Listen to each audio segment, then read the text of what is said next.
విశాఖ నగరంలో విజయదశమి వేడుకలు ఘనంగా జరుగుతున్నాయి. నక్కవానిపాలెంలో లక్కీ యూత్ నిర్వహించిన నవరాత్రి ఉత్సవాలు ప్రత్యేకంగా అలరించాయి. 9 రోజుల పాటు ప్రత్యేక పూజలు, హోమాలు నిర్వహించి భక్తులకు చీరా సారే అందజేశారు. విజయదశమి వేడుకలను ఘనంగా నిర్వహిస్తామంటున్న లక్కీ యూత్ అసోసియేషన్ సభ్యులతో మా ప్రతినిధి నాయుడు మరిన్ని వివరాలు అందిస్తారు. విశాఖ నగరంలో దేవి శరన్నవరాత్రి వేడుకలు ఘనంగా జరుగుతున్నాయి. అమ్మవారు వివిధ రూపాల్లో భక్తులకు దర్శనమిస్తున్నారు. అలాగే అమ్మవారిని దర్శించుకునేందుకు భక్తులు కూడా పెద్ద సంఖ్యలో తరలివస్తున్నారు. ప్రస్తుతం మనం సీతందార్లో ఉన్న లక్కీ యూత్ ఆధ్వర్యంలో పెట్టిన అమ్మవారి దగ్గర ఉన్నాము. అమ్మవారు భక్తులకు ఇన్ని రోజులు ఏ విధంగా దర్శనమిచ్చారు, ఏ విధంగా భక్తులకు ఏర్పాటు చేశారు, ఇక్కడ ఎలాంటి కార్యక్రమాలు జరిగాయి అనే విషయాలు మనతో మాట్లాడడానికి నిర్వాహకులు గుప్తా ఉన్నారు. సార్ చెప్పండి సార్, ప్రతి ఏడాది కూడా ఇదే తరహాలో ఉత్సవాలు నిర్వహిస్తుంటారు. ఈ ఏడాది ఉత్సవాలు ఏ విధంగా ప్రారంభమయ్యాయి, ఎన్ని రోజులు అమ్మవారి నిమజ్జన కార్యక్రమం ఉంటుంది?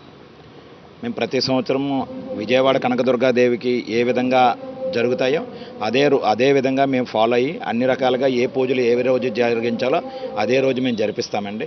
అంతేకాకుండా ప్రతిరోజు కూడా ప్రతి ఒక్క పూజ ఏ విధమైన సరస్వతి పూజ కానివ్వండి, అన్నదానం కానివ్వండి, ప్రతిరోజు కూడా అన్నాభిషేకం దగ్గర నుంచి లోటు లేకుండా అమ్మవారికి చేయడం వల్ల ఈరోజు మేము అందరూ ఇంత బాగా ఈ యొక్క కార్యక్రమం బాగా ఇదైందండి. కమిటీ కుర్రలందరూ కూడా చాలా చాలా చాలా చాలా బాగా చేశారండి. దీనివల్ల నేను ఇంకా బాగా చేయాలనే ఆలోచనతో మేము అమ్మవారిని ఇంకా చేస్తున్నామండి. ఈరోజు కూడా మహిషాసుమర్ది రూపంలోనే మేము అమ్మవారిని ఇచ్చేసాము.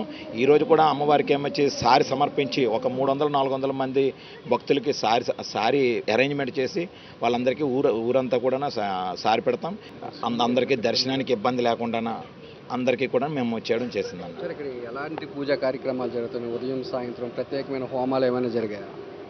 చండీ హోమం చేశామండి, అలాగే కుంకుమ పూజ చేశామండి. ఆ రోజు ఒక 500 మందికి అందరికీ కూడా పసుపు కుంకుమ చీరా జాకెట్ అందరికీ కూడా ఉచితంగా ఇవ్వడం వచ్చింది. దేవి శరన్నవరాత్రి వేడుకల సందర్భంగా ఎలాంటి పూజలు జరుగుతున్నాయో అటువంటి పూజల్ని లక్కీ యూత్ అసోసియేషన్ ఆధ్వర్యంలో నిర్వహిస్తున్నామని, వచ్చిన భక్తులకి ఎలాంటి ఇబ్బందులు కలగకుండా అన్ని జాగ్రత్తలు తీసుకున్నామని, ప్రతిరోజు ఉదయం సాయంత్రం ప్రత్యేకమైన పూజలు అభిషేకాలు కూడా జరుగుతున్నాయి. కుంకుమ పూజను అలాగే చండీ హోమాన్ని కూడా నిర్వహించామని, ఈ ఏడాది కాదు ప్రతి ఏడాది కూడా ఇదే తరహాలోని ఇక్కడ దేవి నవరాత్రి వేడుకలు జరుగుతాయని చెప్పి గుప్తా చెప్తున్నారు.